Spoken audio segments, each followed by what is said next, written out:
Hey Browns fans, without further ado, let's get right to it. With the final preseason game approaching, the Browns may be considering an overhaul of their quarterback room. Reports have it that the front office is in talks with multiple teams about possibly trading our second-year quarterback, Dorian Thompson-Robinson. Now, I know what you're thinking. Why would the Browns consider trading DTR, especially after how he's been this summer? Thompson-Robinson has been nothing short of impressive in minicamp, training camp, and the first two preseason games. He's been outperforming veteran Tyler Huntley, who was signed to a one-year deal to compete for the QB3 spot. Before you continue, hit the like button and subscribe to stay up to date with the latest Browns news. According to Zach Jackson of The Athletic, the Browns are willing to engage in trade discussions, but there's no clear indication that anything is close to happening. It's no surprise that other teams are showing interest in DTR. He's shown real potential. Remember, he started 3 games as a rookie before that unfortunate hip injury cut his season short, but since his return, he's looked like a completely different player, sharp and focused. So why would the Browns even consider parting with a young,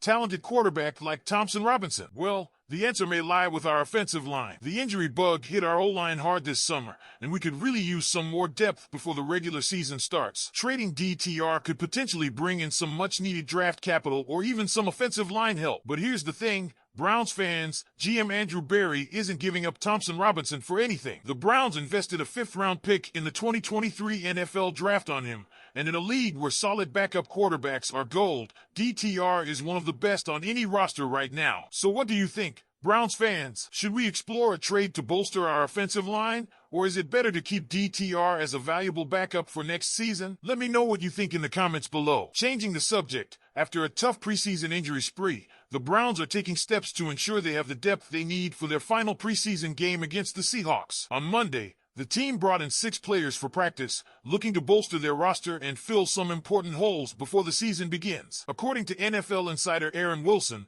the Browns worked out 5 defensive backs and 1 running back. This move shows how serious the Browns are about keeping their roster competitive and ready for anything. One name that stood out was Eno Benjamin, a 5'9" running back who has had stints with the Arizona Cardinals, Houston Texans, and New Orleans Saints since entering the league in 2021. His versatility and experience could be just what we need to add some depth to our backfield. On defense, we have Rackhad Wildgoose, who has been in the league for 3 seasons with the Jets and Commanders. He's joined by Trenton Thompson, who has seen time with the Giants and Steelers, even catching an interception and racking up 22 tackles during his career. Also in the mix is Tyre K. Jones, a defensive back who has been with 4 NFL teams in the last 15 months, showing his adaptability. Miles Jones, a 6'4" cornerback fresh out of Duke, and Trey Dean, a 6'2" safety from Florida, are also looking to make their mark and potentially earn a spot on the Browns roster. As we prepare for the regular season, these workouts show that the Browns are being proactive in addressing our injury concerns and ensuring we have the right players in place. That kind of attention to detail and depth could be what makes the difference for us in the 2024 season. So, what do you think? Browns fans, are these the right moves to strengthen our roster? So, we've all been buzzing about whether Deshaun Watson will play in the preseason finale against the Seahawks. Initially, Coach Kevin Stefanski said the plan was for Watson to start, but now, Stefanski is being a bit more cautious and noncommittal about Watson's playing time. Stefanski mentioned that while all starters should expect to play, he's still gathering information and hasn't made a final decision yet on whether Watson will take the field. This means we might see a change in plans as the week progresses. Stefanski is weighing the risks, especially considering the situation with our left tackle position right now. Let's talk about that for a second. Jedrick Wills Jr.,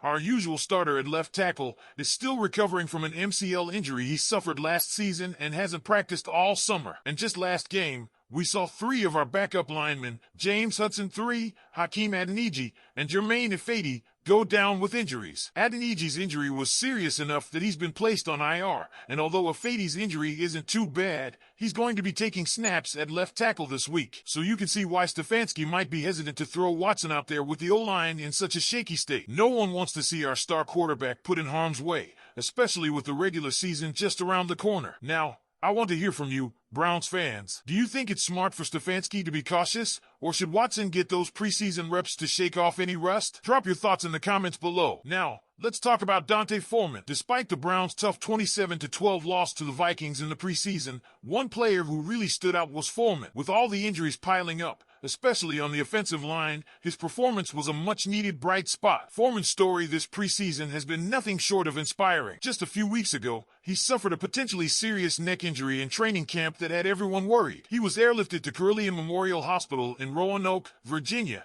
and things were looking pretty grim. But in an amazing turnaround, Foreman was back on the field just 2 weeks later, ready to prove his worth. Against the Vikings, Foreman showed why the Browns brought him in. Although the running game struggled overall, with Foreman only picking up 18 yards on 10 carries, it was in the passing game where he really shined. He led the team with 5 receptions for 46 yards, showing some serious agility and quickness that you wouldn't expect from someone his size, 6 feet 0 inches, 235 pounds. And then there was the touchdown. Foreman powered his way into the end zone for his first score in a Browns uniform, reminding everyone that he's not just a bruising back, but also a dependable playmaker who can get those tough yards when it counts. His ability to contribute both on the ground and through the air could be a game changer as the Browns continue to deal with injuries and look for answers on offense. Now, with the final preseason game against the Seahawks on the horizon, the big question is, will Foreman's standout performance be enough to secure his spot on the roster? He's certainly made a strong case for himself, and with the regular season fast approaching, his versatility might just be what the Browns need. But what do you think, Browns fans? Has Foreman earned his place on the team, or do you think the Browns should look elsewhere for depth in the backfield? Colt McCoy, who was drafted by the Browns in the 3rd round back in 2010, has officially decided to hang up his cleats after 14 years in the NFL. For those of you who remember, McCoy was a standout at the University of Texas, leading the Longhorns to the national championship game and coming close to winning the Heisman Trophy twice. Expectations were high when he arrived in Cleveland, and while his time with the Browns had its ups and downs, he definitely left his mark. McCoy played in 24 games for the Browns, starting 21 of them. Over his time in Cleveland, he threw for 4,388 yards, 21 touchdowns, and 20 interceptions. Those were some tough years for the team, and McCoy was often out there throwing to guys like Mohamed Massaquoi, Brian Robisky, and Greg Little, names that might bring back some memories, for better or worse. One of McCoy's standout moments with the Browns came during his rookie season when he led the team to back-to-back wins against the New Orleans Saints and the New England Patriots. No small feat, especially for a rookie quarterback. But not all the memories were great. Who can forget that brutal hit he took from Pittsburgh's James Harrison in 2011? It was a dirty shot that left McCoy with a concussion, and it stirred up quite a bit of controversy, especially after he was put back in the game by then-coach Pat Shurmur. That incident pretty much marked the beginning of the end for McCoy in Cleveland. After his time with the Browns, McCoy was traded to the San Francisco 49ers in 2013, and from there, he became a journeyman QB, spending time with Washington, the New York Giants, and the Arizona Cardinals. Even though he never found a permanent starting role again, McCoy kept grinding, showing the resilience and determination that made him a fan favorite for many. McCoy recently reflected on his time in Cleveland, saying, "I have the utmost respect for Cleveland, for the city, for the fans, for the organization. I literally gave everything I had." He acknowledged that his time with the Browns was full of challenges, with constant turnover in the coaching staff and front office, but he believes those experiences helped shape his career. Now, after sitting out the 2023 season following his release from the Cardinals, McCoy has decided to step away from the game. He's not leaving football behind completely,